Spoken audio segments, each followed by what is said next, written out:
Bismillahirrahmanirrahim. Bapak Ibu yang dimuliakan Allah Subhanahu wa taala, di antara keutamaan an-nawafil ini atau salat nafilah ini adalah bahwasanya amalan-amalan tersebut itu akan mendatangkan cinta dari Allah kepada hambanya, ya. Jadi kalau kita mengerjakan amalan-amalan tambahan, baik yang sunnah tadi, mustahab ataupun yang tatawwu tadi itu akan menjadi sebab Allah mencintai kita, mendatangkan kecintaan Allah. Sebagaimana sabda Nabi tadi dalam hadis riwayat Bukhari, "Wa ma yazalu 'abdi yataqarrabu ilayya bin nawafil hatta uhibbah." Dan hambaku terus-menerus mendekatkan diri kepadaku dengan amalan-amalan tambahan, amalan-amalan nafilah tadi itu, sehingga aku pun mencintainya, ya. Tapi jangan dibalik, ya. Nanti mengutamakan yang sunnah, meninggalkan yang wajib, malah tidak suka Allah SWT, ya. Jadi yang wajib dikerjakan, setelah selesai yang wajib itu kita mengerjakan amalan-amalan yang sunnah. Nah, amalan-amalan sunnah yang itu yang dikerjakan setelah amalan-amalan yang wajib tadi itulah yang akan mendatangkan kecintaan dari Allah Subhanahu wa taala. Yang kedua, keutamaannya adalah salat-salat nawafil tadi itu atau amalan-amalan sunnah tadi itu akan menyempurnakan kekurangan pada salat-salat fardu yang dikerjakan oleh seorang hamba, ya. Jadi salat-salat fardu seorang hamba ini tidak ada yang nilainya 100, ya. Pasti ada kekurangannya. Nah, kekurangannya itu disempurnakan dengan salat-salat sunnah, ya. Sebagaimana Rasulullah SAW bersabda di dalam hadis yang diriwayatkan oleh Imam At-Tirmidzi, ya. Ini hadis sahih dari Abu Hurairah radhiyallahu anhu, dia berkata, saya mendengar Rasulullah SAW bersabda, inna awwala ma yuhasabu bihil abdu yaumal qiyamah min amalihi salatuhu fa in saluhat faqad aflaha wa anjah wa in fasadat faqad khaba wa khasira fa in intaqasa min faridatihi syai'un qala ar-rabbu azza wa jal unduru hal li abdi min tatawwu fayukammalu biha man taqasa minal faridati thumma yakunu sairu amalihi ala dzalik, ya. Kata Nabi sallallahu alaihi wasallam, sesungguhnya amal yang pertama kali yang seorang hamba itu akan dihisab dengannya pada hari kiamat nanti adalah salatnya.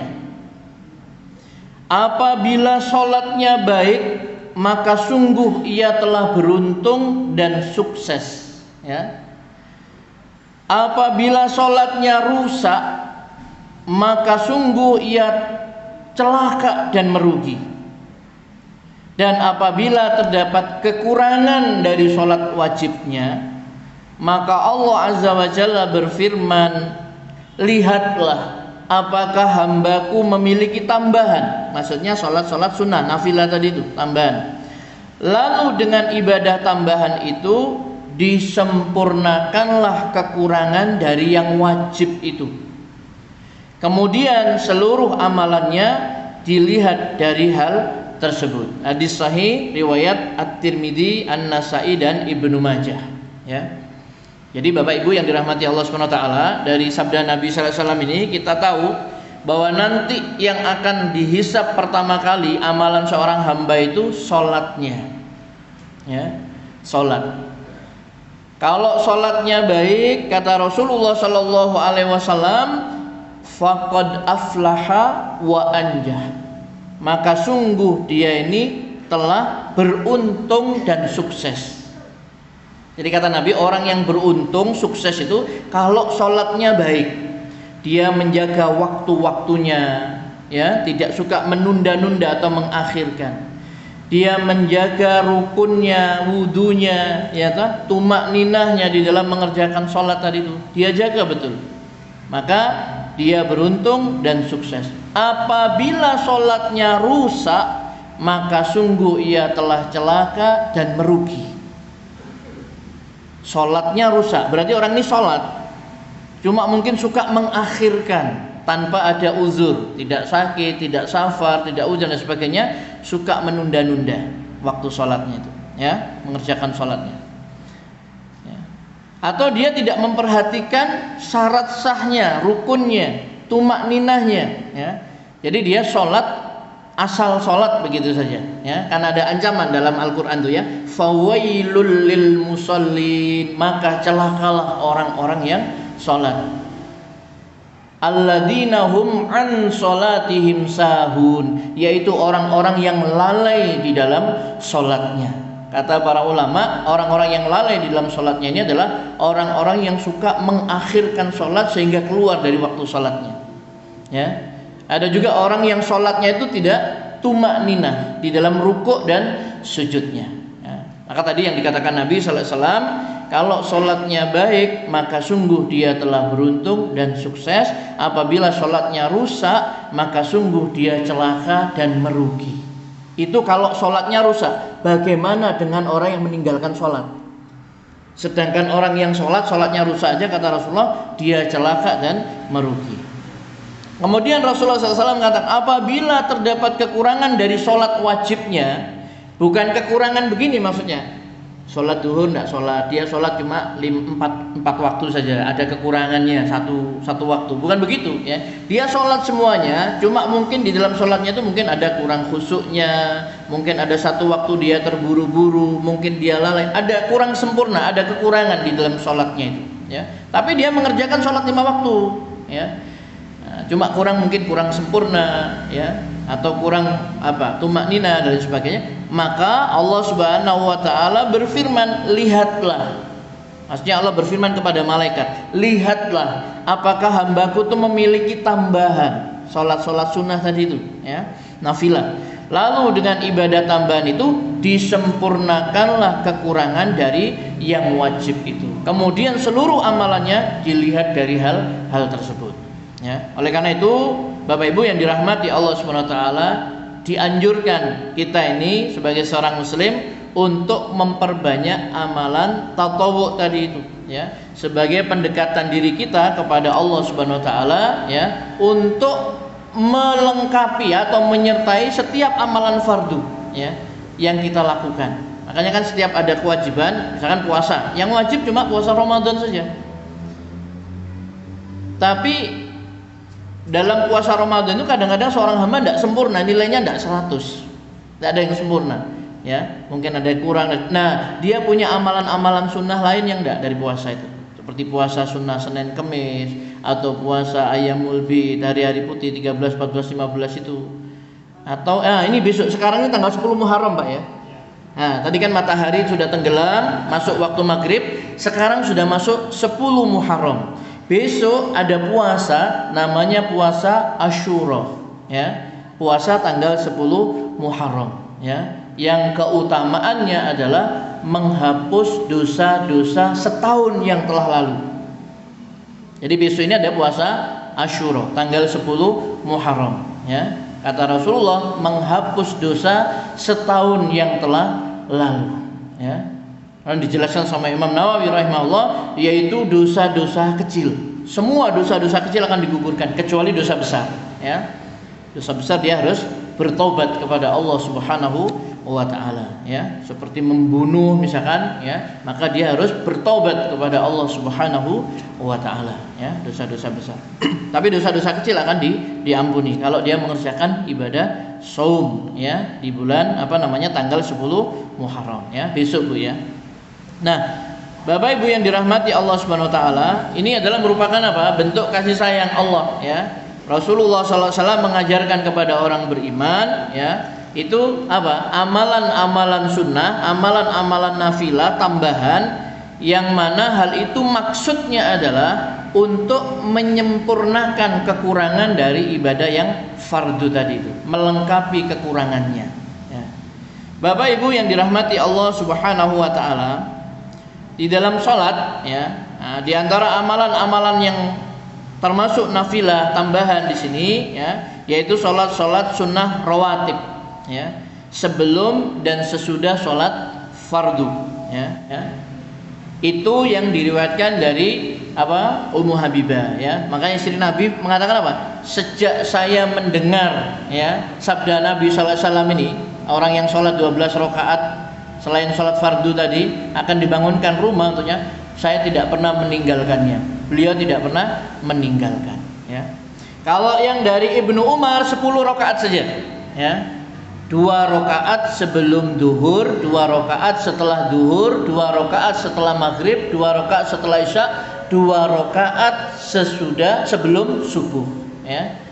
Nah, itu dari Ibnu Umar radhiyallahu anhu. Aku hafal dari Rasulullah SAW yaitu tadi 10 rakaat ya. Nah, kalau yang dari Ummu Habibah 12 rakaat ya. Tinggal menambah 2 rakaat sebelum duhurnya menjadi 4 rakaat sebelum duhur ya. 4 rakaat itu maksudnya 2 rakaat salam, 2 rakaat salam. Qobliyah duhurnya 2 kali ya. Nah itu. Kemudian ya, di dalam salat sunnah sebelum subuh ini beliau mengatakan Rakaatul fajri khairum minad dunya wa ma fiha, rawahu Muslim ya. 2 rakaat fajar itu lebih baik dari dunia dan seisinya ya. 2 rakaat fajar ini orang mengatakan qobliyah subuh katanya ya. 2 rakaat sholat sunnah sebelum fajar itu lebih baik dari dunia dan seisinya. Dan ini Nabi selalu menjaga ya. Dalam keadaan mukim atau pada saat safar, beliau tidak pernah meninggalkan sholat 2 rakaat sebelum subuh ini. Ini sholat yang betul-betul diperhatikan sama Nabi SAW ya. Sebagaimana kata istri beliau Aisyah radhiyallahu anha, lam yakunin Nabi sallallahu alaihi wasallam ala syai' minan nawafil ashadda muahadatan minhu ala rak'ataini qabla subhi. Tidaklah Nabi sallallahu alaihi wasallam lebih memperhatikan terhadap salat-salat sunnah daripada 2 rakaat sebelum subuh ya. Hadis ini diriwayatkan oleh Bukhari dan Muslim. Jadi Rasulullah SAW itu paling memperhatikan sholat sunnah itu 2 rakaat sebelum subuh, karena keutamaan sangat besar ya, yaitu lebih baik daripada dunia dan seisinya. Makanya rugi kalau tidak mengerjakan 2 rakaat fajar ya. Sehingga para sahabat pun ketika mereka ini tidak mendapatkan sholat sunnah fajar karena mungkin udzur ya. Di antaranya seperti ketika seorang sahabat masuk ke masjid ya, belum sempat sholat sunnah fajar, Rasulullah sudah sholat subuh berjamaah, maka beliau sholat subuh berjamaah karena tidak ada sholat sunnah apabila sholat fardu sudah ditegakkan. Setelah sholat subuh selesai, kemudian sahabat ini berdiri kembali mengerjakan sholat sunnah fajar. Dia mengqadha, mengganti. Kemudian Nabi SAW menanyakan hal itu kepada sahabat tadi. Kemudian dijelaskan bahwa ketika dia masuk, dia sudah mendapati sholat jamaah sudah ditegakkan, maka dia sholat subuh berjamaah bersama Rasulullah SAW. Kemudian yang dia lakukannya adalah dia mengerjakan qadha. Qadha itu mengganti sholat sunnah fajar yang dia tinggalkan.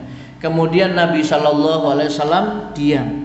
Diamnya Nabi terhadap perbuatan yang dikerjakan sahabat itu menjadi sunnah ya, namanya sunnah takririyah. Nabi tidak pernah melakukan, tidak ada tahu riwayat Nabi ya tidak ada ya. Kemudian Nabi juga tidak memerintahkan, Nabi hanya melihat itu dikerjakan oleh sahabat. Kemudian Rasulullah SAW mendiamkan. Diamnya Nabi itu menunjukkan persetujuan beliau, dan itu menjadi sunnah. Oleh karena itu kalau misalkan kita masuk ke masjid belum sempat sholat sunnah fajar, belum sempat sholat sunnah fajar, maka kita langsung saja sholat subuh berjamaah ya. Setelah itu boleh langsung sholat sunnah fajar, mengqadha tadi itu dalilnya tadi ya, atau setelah sholat duha, setelah matahari terbit nanti dia mengqadha ya. Baik. Kemudian Bapak Ibu yang dirahmati Allah Subhanahu wa taala, adapun sholat sunnah sholat duhur ya, yang 4 rakaat itu, ini diriwayatkan dari Ummu Habibah. Dia berkata Rasulullah SAW bersabda, man shalla qabla dhuhri arba'an wa ba'daha arba'an harramahullahu 'alan nar. Hadis ini sahih diriwayatkan oleh At-Tirmidzi dan Ibnu Majah, ya. Kata Rasulullah SAW, siapa yang mengerjakan sholat sebelum duhur 4 rakaat dan sesudahnya 4 rakaat juga, niscaya Allah mengharamkannya untuk masuk ke dalam neraka, ya. Jadi Allah menjaga, Allah mengharamkan seorang hamba yang sholat 4 rakaat sebelum duhur dan 4 rakaat sesudah duhur. Ya, ingat Bu ya, yang muakkadah kalau riwayat Ibnu Umar 2 rakaat sebelum duhur, 2 rakaat sesudah duhur. Kalau yang Ummu Habibah, yang dari Ummu Habibah 4 rakaat sebelum duhur, 2 rakaat setelah duhur, ya. Nah, kemudian ada ini tadi dari Ummu Habibah tadi 4 rakaat sebelum duhur. Siapa yang sholat 4 rakaat sebelum duhur dan 4 rakaat sesudah duhur, Allah mengharamkannya untuk neraka, dibakar di dalam neraka. Hadis sahih riwayat At-Tirmidzi.